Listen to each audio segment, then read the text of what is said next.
सातवें चरण का लोकसभा चुनाव लगभग मुहाने पर खड़ा है।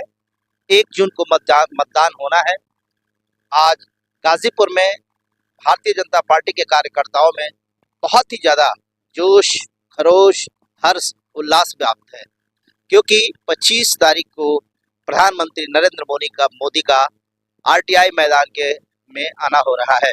प्रधानमंत्री नरेंद्र मोदी के साथ उत्तर प्रदेश के मुख्यमंत्री योगी आदित्यनाथ भी आ रहे हैं, जिससे तैयारियां भी उसी हिसाब से आरटीआई ग्राउंड में चल रही है।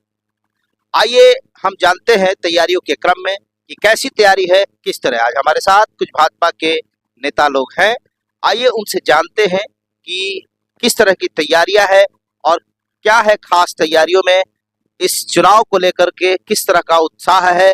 हमारे साथ नगर के पूर्व चेयरमैन विनोद अग्रवाल जी हैं, उनके साथ कुछ और लोग हैं, आइए उनसे बातचीत करते हैं, उनसे जानते हैं इस तैयारी के संबंध में क्या लगता है।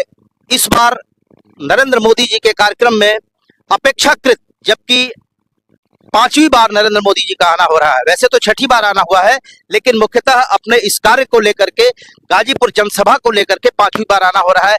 क्या लगता है इस बार उनके आने का क्या असर पड़ेगा? आपका स्वागत है। निश्चित रूप से 5वीं बार देश के यशस्वी प्रधानमंत्री श्रीमान नरेंद्र मोदी जी गाजीपुर राजाघाट की धरती पर पधार रहे हैं। काफी उत्साह है जनता में, कार्यकर्ताओं में। और निश्चित रूप से हम ये कह सकते हैं कि यहाँ एक विशाल जनसभा को संबोधित करने वाले हैं आदरणीय मोदी जी, और उनके साथ प्रदेश के मुख्यमंत्री आदरणीय योगी आदित्यनाथ जी भी आ रहे हैं। वो भी इस जनसभा को संबोधित करेंगे। कार्यकर्ताओं में जिस प्रकार का उत्साह है, आम जनता में जिस प्रकार का उत्साह है, ये प्रतीत होता है कि आरटीआई का मैदान खचाखच भर जाएगा और आम जनता भारतीय जनता पार्टी के गाजीपुर के लोकसभा के प्रत्याशी श्रीमान पारसनाथ राय को विजयी बनाकर इस बार गाजीपुर का परचम लहराएंगे। लगता है सर, दोनों हमारे देश के प्रधानमंत्री और प्रदेश के मुख्यमंत्री दोनों लोगों का आगमन हो रहा है, अपेक्षाकृत जनमानस में क्या कितनी वृद्धि होने की संभावना है? देखिए, पिछली बार जितनी भी जनसभाएं यहाँ गाजीपुर में हुई हैं, मुझे लगता है इस बार सर्वाधिक संख्या होने वाली है, और गाजीपुर के इतिहास में इतनी भीड़ संभवतः कभी नहीं हुई रही होगी जो ये भीड़ होने जा रही है। ये ऐतिहासिक भीड़ होगी, क्योंकि मुझे लगता है गाजीपुर इस बार बदलाव की स्थिति में है। वो चाहता है इस बार जो 5 साल का दंश गाजीपुर ने झेला है, वो इस बार बदलना चाहता है, और उस माथे पर लगे कलंक को मिटाने के लिए पूरी तरह से तैयार है। मुझे लगता है गाजीपुर की एक जनता यहाँ पहुंचेगी, किसी न किसी रूप में यहाँ अपनी सहभागिता देने को तैयार है। विकास पुरुष के रूप में जाने वाले मनोज सिन्हा जी ने पिछली बार भी काफी तैयारी करी थी। क्या लगता है इस बार पारसनाथ राय जी को क्या संभावना लग रही है? पारसनाथ राय जी लगभग 1 लाख वोट से जीत के जाएंगे गाजीपुर से।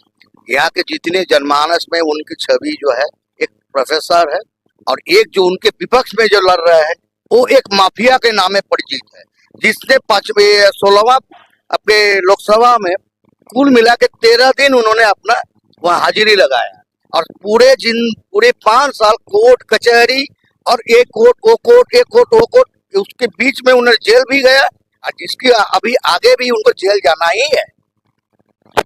निकटतम प्रतिद्वंदी की चर्चा हो रही थी कि जेल जाना है। 5 वर्षों में विकास के नाम पर शायद 5 दिन भी जनता के बीच रहे, ऐसा लोगों का कहना है। क्या लगता है भाई साहब, आप इतनी जोर शोर की तैयारियों से लगे हैं, ये तैयारी कितने दिन से चल रही है, और ये पिछली बार की अपेक्षा इस बार की तैयारी में क्या विशेष है? देखिए, ये तैयारी करीब 3 दिनों से चल रही है। अपना परिचय दीजिए। मैं गर्वजीत सिंह, सोशल मीडिया संयोजक लोकसभा। ये तैयारियां जो देख रहे हैं आप, ये 3 दिन से चल रही है। कार्यकर्ता जैसा अभी जो दिख रहा है मंजर, तो इसको लेकर के गाजीपुर में अन्य विपक्षी दलों में कैसी खुशबुसाहट है, ऐसा कुछ लग रहा है आपको, या आप इतना ज्यादा उत्साहित है कि दूसरे की खुशबुसाहट नहीं दिख रही? नहीं, ऐसा कुछ नहीं है। नरेंद्र मोदी आ रहे हैं तो गाजीपुर की पूरी जनता ही उत्साहित है। ठीक है, पक्ष विपक्ष का यहाँ पे कोई विपक्ष है ही नहीं। जब मोदी जी आए थे, सब पूरा गाजीपुर मोदीमय हो गया।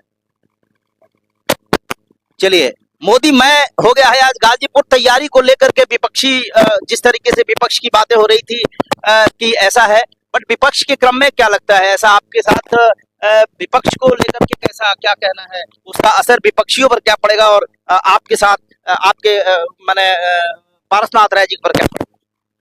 देखिए, विपक्ष अभी आपने सुना है कि विपक्ष तो 5 साल अपना कोर्ट और कचहरी में फंसा रहा, तो हमारे संविधान में बाबा भीमराव अंबेडकर जी लिखे हैं, the public is state in democracy. लोकतंत्र में जनता मालिक हुआ करती है। वो मालिकों के यहाँ पहुंचे नहीं, उनको क्या मिलेगा? और हमारा प्रत्याशी शिक्षित है, सभी लोग जानते हैं। माननीय मनोज सिन्हा जी का प्रतिनिधित्व के रूप में एक कमल का फूल आया है और उसको जिता के लोग गाजीपुर से सदन में भेजने का काम। उत्तर प्रदेश टाइम से बातचीत करने के लिए आपका बहुत बहुत धन्यवाद। एक बार पुनः हम बात करेंगे नगर के पूर्व चेयरमैन विनोद अग्रवाल जी से। सर, यहाँ पर नरेंद्र मोदी जी के यहाँ के आने से बहुत ज्यादा भीड़ की संभावना है। मौलिक सुविधाएं आपने यहाँ उपलब्ध कराई है क्या?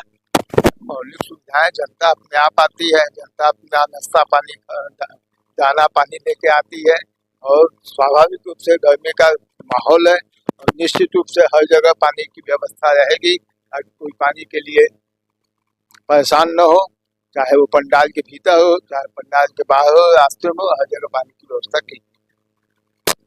हीट वेव चल रहा है 25 तारीख से और 25 तारीख को ही नरेंद्र मोदी जी का आना है, तो क्या उस समय डॉक्टर्स के पैनल्स की विशेष व्यवस्था की गई है क्या? हमारी पार्टी का एक चिकित्सीय व्यवस्था होता है ताकि कोई हमारे जो व्यक्तिगत डॉक्टर हैं वो यहाँ पर रहेंगे। किसी को भी कोई तकलीफ होगी तो तुरंत उनको इलाज दिया जाएगा। तो ये विनोद अग्रवाल जी, नगर के पूर्व चेयरमैन